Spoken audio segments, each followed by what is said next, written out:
E poi la domanda che ti fai: perché hanno cercato su di te?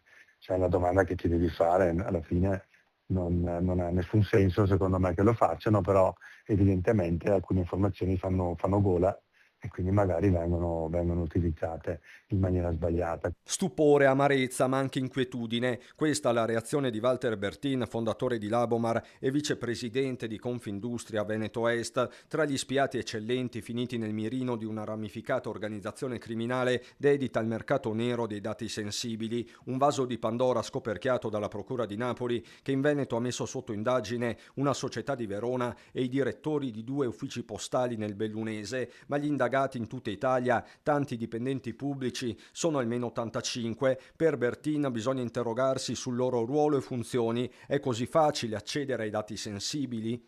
Quello che mi preoccupa e mi stupisce è che questo tipo di ruolo abbia la possibilità di accedere a delle informazioni così importanti, che ovviamente sono tutte ufficiali perché sono, diciamo, legate all'Agenzia delle Entrate piuttosto che a qualcos'altro, ma immagino anche dati sanitari o cose di questo genere, ma che ovviamente non devono essere dati pubblici.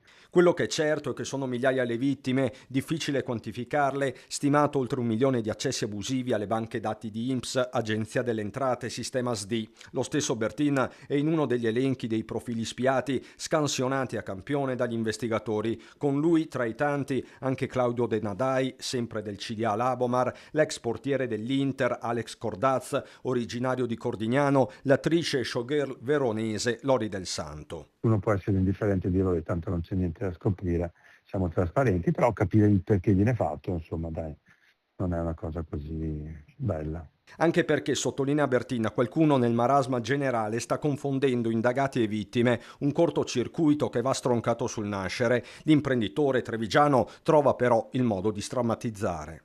La cosa bella è che appunto, ripeto, sono insieme a Lori Del Santo e al portiere dell'Inter. Io sono interista, Lori Del Santo è una bella donna, tutto qui.